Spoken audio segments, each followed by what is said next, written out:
देखिए, इस वीडियो के अंतर्गत हम जुडिशियल रिव्यू को रिवाइज़ करेंगे।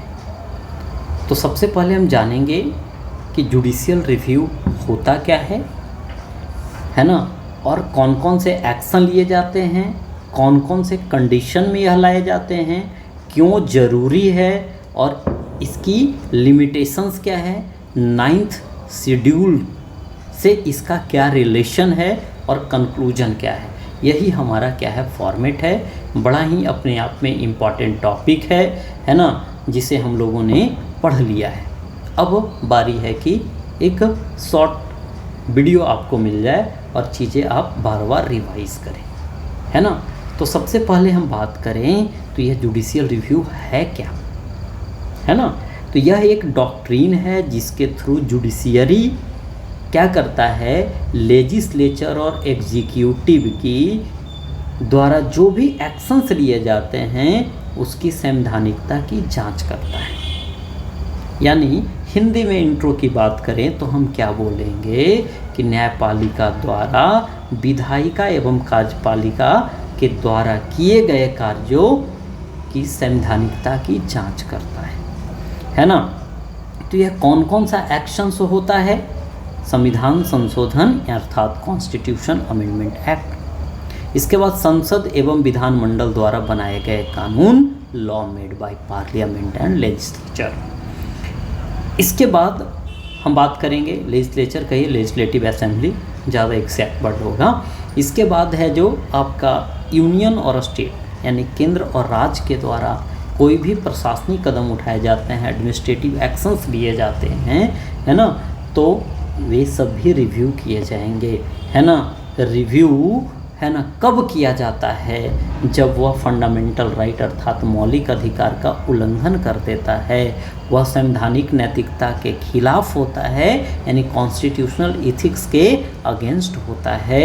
और तब और भी किया जाता है जब कोई क्षेत्राधिकार से बाहर कार्य कर दे। जैसे अब कोई मान लो कि, है ना, कोई व्यक्ति है, मान लो कि क्लर्क है और कोई वैसा फाइल को आगे बढ़ा दिया जिस पर उसका क्षेत्राधिकार नहीं था, कोई ऑफिसर को फाइल बढ़ा, है ना, तो वह क्या हो गया, क्षेत्राधिकार से बाहर का कार्य कर दिया। तो उसी तरह की चीज़ें हैं कि मान लो कि राज्य सरकार के द्वारा, अभी बिहार में भी मुद्दा चला था जनगणना वाला, जातीय जनगणना वाला, केंद्र सरकार के द्वारा ऑब्जेक्शन लगाया जा रहा था कि जनगणना कराने का अधिकार केंद्र के पास है, संघ सूची का वो विषय है, यूनियन लिस्ट का विषय है, आप कैसे करा सकते हैं, है ना। तो क्षेत्राधिकार से बाहर जाकर के तो इसने क्या किया, है ना, कहा कि नहीं, हम सेंसस नहीं करवा रहे हैं, हम सर्वे करवा रहे हैं, कास्ट सर्वे करवा रहे हैं, है ना। और शब्द पे बिहार सरकार खेल गई थी।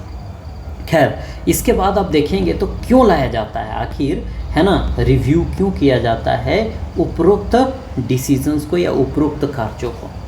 यदि हाँ, क्यों किया जाता है, तो यह है जो सुप्रीमेसी ऑफ द कॉन्स्टिट्यूशन बना रहे, है ना, सुप्रीमेसी ऑफ द कॉन्स्टिट्यूशन बना रहे, फंडामेंटल राइट का उल्लंघन नहीं हो, संघवाद बना रहे अर्थात केंद्र राज्य के बीच तालमेल रहे, है ना, और पावर मिसयूज ना कर पाए कौन, विधायिका कार्यपालिका।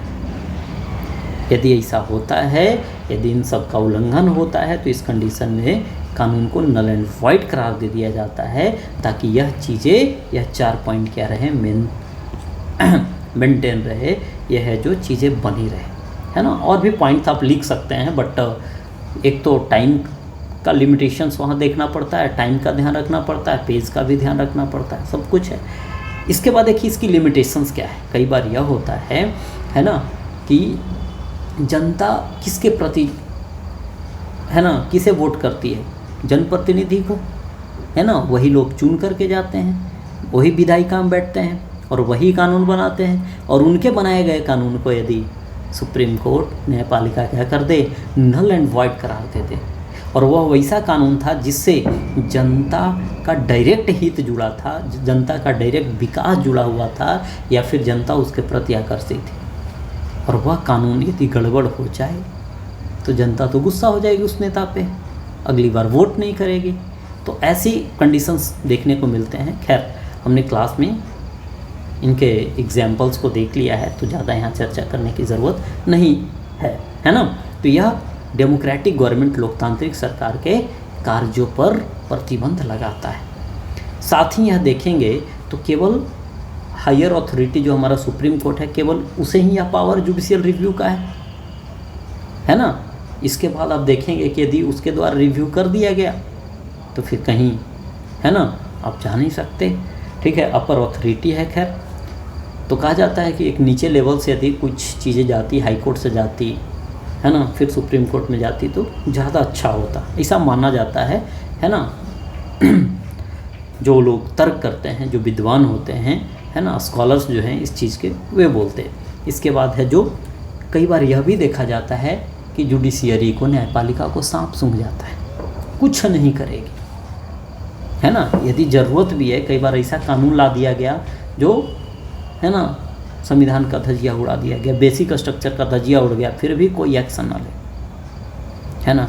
और कई बार यह होता है कि अच्छा चीज़ को भी गड़बड़ कर दिया जाता है, गड़बड़ करार दिया जाता है ना, आपका राजनीतिक प्रतिशोध को लेकर के, पॉलिटिकल वेंडाटा को, है ना, फुलफिल करने के लिए। अब देखिए, यदि पूछे हमसे कि 9 शेड्यूल से क्या इसका रिलेशन है, तो बस सीधी सी बात लिखिए कि अनुच्छेद 31 का बी जोड़ा गया था 1951 में, और उसी के तहत 9 शेड्यूल को जोड़ा गया, जिसमें, है ना, 13 सब्जेक्ट्स को, 13 विषय को रखा गया था, जिसमें लैंड रिफॉर्म, जमींदारी प्रथा उन्मूलन जैसे क्या थे, सब्जेक्ट्स थे, है ना।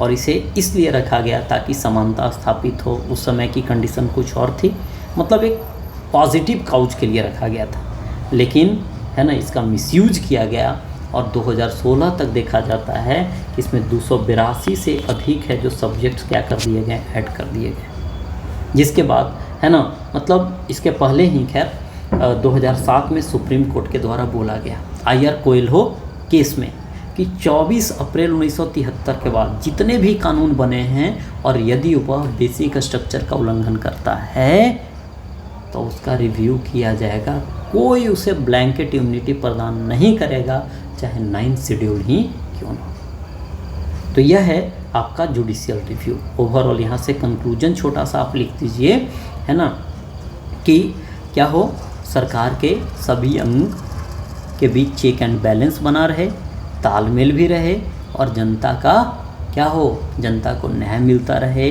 जनता की स्वतंत्रता, समानता और जनता के बीच भाईचारा है जो बढ़े। ओवरऑल जो भी हमारी ऑब्जेक्टिव्स हैं, उद्देश्य हैं, है ना, वह क्या होती रहे, पूर्ति होती रहे, है ना। तो यही है जुडिशियल रिव्यू। इसको अब अपनी भाषा में जैसे लिखना चाहे लिख सकते हैं। एक छोटा सा हमारा प्रयास आपको रिवाइज कराने का। Thank you.